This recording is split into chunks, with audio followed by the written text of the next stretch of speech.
L'année 2024 ne sera pas une année comme les autres. Croyez-le ou non, cette année nous serons plus proches que jamais du retour de Jésus, car il nous apportera des signes très importants qui confirmeront ce que la Bible disait déjà depuis des millénaires. Et dans cette vidéo, je ne vais pas simplement apporter une parole d'amour et d'espoir à votre cœur. Ce que Dieu a pour vous aujourd'hui va bien au-delà de cela. C'est un appel, un avertissement concernant les 4 événements qui se produiront dans le monde à partir de l'année 2024. Mais avant de commencer, je vous demande de vous abonner à ma chaîne. C'est très facile, cela ne coûte rien. Il vous suffit de cliquer sur le bouton s'abonner qui se trouve sous la vidéo et à côté apparaîtra une petite cloche. Activez également la cloche de notification pour recevoir les prochaines vidéos que je publierai, d'accord? Alors, commençons. La première prophétie, l'union mondiale. Lisez avec moi ce passage de l'Apocalypse, chapitre 13. Il dit ainsi: « Et il se tint sur le sable de la mer. Puis je vis monter de la mer une bête qui avait 10 cornes et 7 têtes, et sur ses cornes 10 diadèmes, et sur ses têtes des noms de blasphème. Et il lui fut donné de faire la guerre aux saints et de les vaincre. Et il lui fut donné autorité sur toute tribu, tout peuple, toute langue et toute nation. » Avez-vous déjà entendu parler du nouvel ordre mondial? Il est très probable que oui, et vous avez certainement déjà entendu parler de ce terme lors d'un culte ou dans un contenu chrétien sur Internet. Et à cause de cela, nous avons commencé à croire que ce sujet était exclusivement lié au domaine de la religion, comme quelque chose de très lointain, et parfois même fantaisiste. Mais ce n'est pas vrai. Le nouvel ordre mondial est plus réel que vous ne l'imaginez, et il est lié à tout ce que nous pouvons imaginer. Les mondes juridiques, commerciaux, économiques, technologiques, activistes et même philosophiques attendent l'avènement de cet ordre qui représente une réorganisation politique internationale basée sur une constitution unique et universelle où tout le monde sera soumis au même régime et au même leader. Ce modèle de gouvernance gagnera encore plus en force en 2024 parce que de nombreux dirigeants de grandes nations comparent le monde à un enfant qui court d'un côté à l'autre sans contrôle, nécessitant un adulte pour veiller sur lui. C'est-à-dire qu'il faut qu'une personne responsable prenne soin de tout et de tous de la meilleure manière possible. Et ces derniers temps, sous nos yeux, les pays se rapprochent de plus en plus en concluant des alliances politiques et économiques internationales qui, dans un avenir très proche, pourraient constituer et consolider un seul leadership mondial unifié. Un exemple clair et très proche de nous est le renforcement des BRICS, un groupe formé par le Brésil, la Russie, l'Inde, la Chine et l'Afrique du Sud, qui cherchent à coopérer pour se développer. Les relations entre ces nations sont très renforcées par leur gouvernement actuel, et il est très possible que l'année 2024 soit encore plus importante pour eux. Certains membres de ce groupe défendent déjà la création d'une monnaie unique qui faciliterait les échanges entre ces pays. Et c'est juste un exemple d'union qui prépare le terrain pour la prophétie de l'Apocalypse 13, où le leader émergera et exercera son autorité sur toutes les nations, et ce leader est l'Antichrist.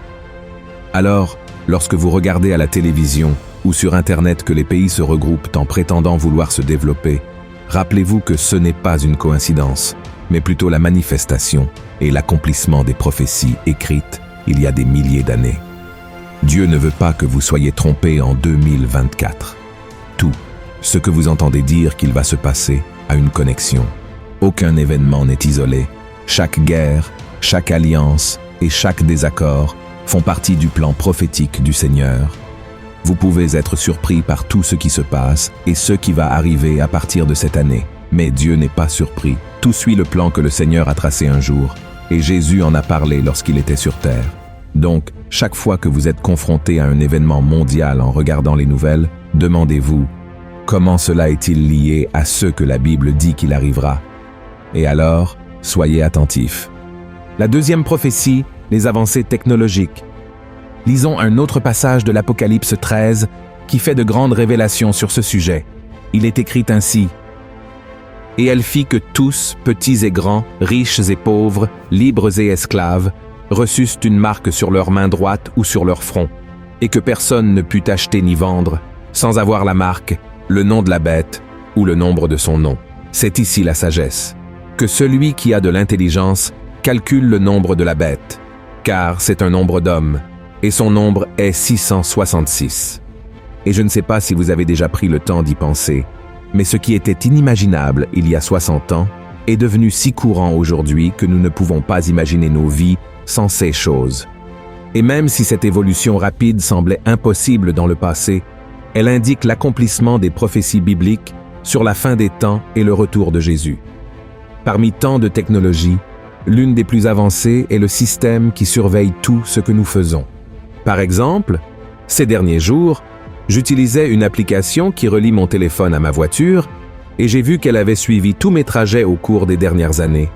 Elle a enregistré chaque endroit où je suis passé, chaque station-service, chaque restaurant au bord de la route où je me suis arrêté, combien de temps je suis resté et même combien j'ai dépensé en péage.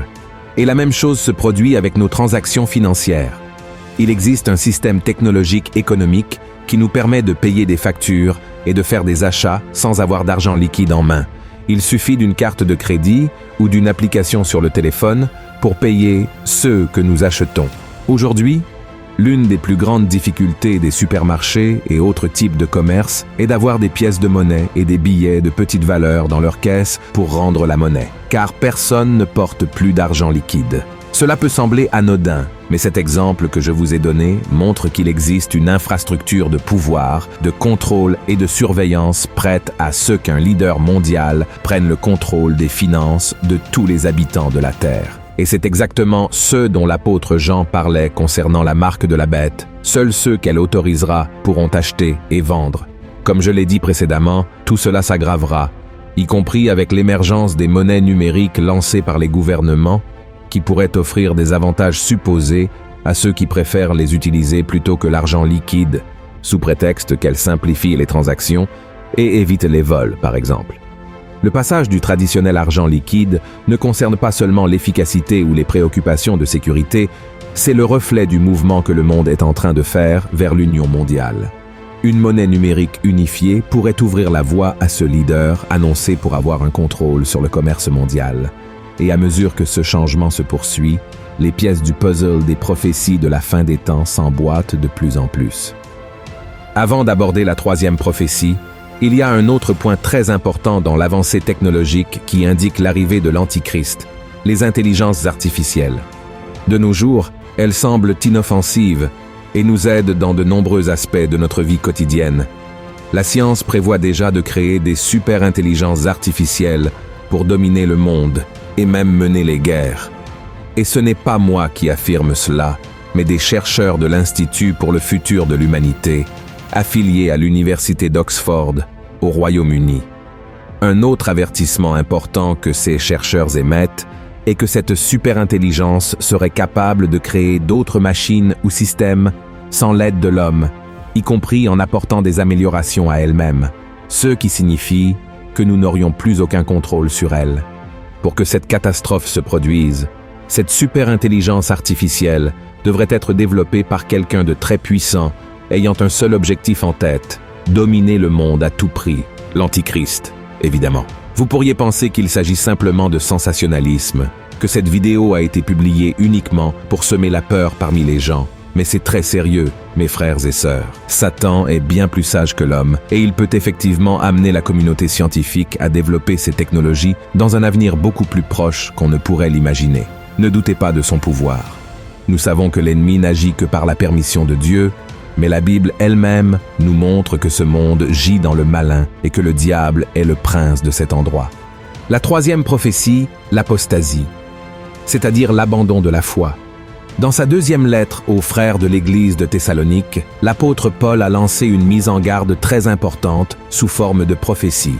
Il a dit ceci: « Pour ce qui concerne l'avènement de notre Seigneur Jésus-Christ et notre réunion avec lui, nous vous prions, frères, de ne pas vous laisser facilement ébranler dans votre bon sens et de ne pas vous laisser troubler, soit par quelque inspiration, soit par quelques paroles ou par quelques lettres qu'on dirait venir de nous, comme si le jour du Seigneur était déjà là. Que personne ne vous séduise d'aucune manière, car il faut que l'apostasie soit arrivée auparavant et qu'on ait vu paraître l'homme du péché, le fils de la perdition. » Voici, frères et sœurs, l'un des plus grands avertissements concernant la fin des temps concerne l'apostasie, c'est-à-dire l'abandon de la foi. Comme nous l'avons vu, la Bible parle d'un grand abandon des enseignements de Dieu, et cela se produit juste devant nous. Chaque jour qui passe, de plus en plus de personnes se disant chrétiennes et affirmant avoir donné leur vie à Jésus, lui tournent le dos comme si elles ne l'avaient jamais connu. Et la tendance est que cela empire de plus en plus à partir de maintenant. Il y a beaucoup de chrétiens qui, il y a quelques jours à peine, prêchaient, dirigeaient les louanges à l'église ou participaient à une mission, mais qui maintenant ont cessé de vivre pour le Christ et poursuivent les plaisirs que le monde offre. Certains se livrent à des vices et d'autres à la débauche. De plus, nous constatons que les églises deviennent de plus en plus permissives, adoptant des pratiques qui ne correspondent pas à leurs doctrines originales, et à cause de cela, de nombreux fidèles abandonnent les temples. Une tendance inquiétante émerge où le monde s'infiltre dans l'église, où les gens affirment « Je suis chrétien, mais je ne suis pas la Bible ». Mais, frères et sœurs, cette affirmation est très contradictoire. C'est comme dire « Je suis végétarien, mais je mange du barbecue tous les jours ». La vérité est que les gens montrent leur mépris pour ce qui est sacré et juste, embrassant le péché et le manque de sainteté, y compris les pasteurs et les leaders religieux. Le zèle que beaucoup avaient pour le Seigneur a diminué. L'Église s'est rapprochée du monde, et le monde s'est rapproché de l'Église. Tout cela prépare le terrain pour que l'Antéchrist vienne et trompe les gens en se faisant passer pour le sauveur du monde, venant apporter la paix et la sécurité à tous. Et la quatrième prophétie, la décadence des valeurs de l'humanité. L'apôtre Paul a apporté dans une autre lettre une autre prophétie sur la façon dont les gens se comporteraient lorsque le monde serait proche de sa fin. Voici ce qu'il a dit. « Sache que, dans les derniers jours, il y aura des temps difficiles, car les hommes seront égoïstes, amis de l'argent, fanfarons, hautains, blasphémateurs, rebelles à leurs parents, ingrats, irréligieux, insensibles, déloyaux, calomniateurs, intempérants, cruels, ennemis des gens de bien, traîtres, emportés, enflés d'orgueil, aimant le plaisir plus que Dieu, ayant l'apparence de la piété, mais reniant ceux qui en fait la force. Éloigne-toi de ces hommes-là. Regardez ça, frères et sœurs.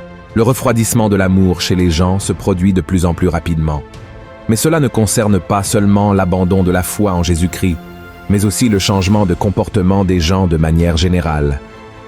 Au fur et à mesure que nous approchons de la fin des temps, cette décadence morale et les changements dans les valeurs sociales s'aggravent chaque jour davantage. Les gens se trahissent mutuellement, les parents tuent leurs enfants et les enfants tuent leurs parents.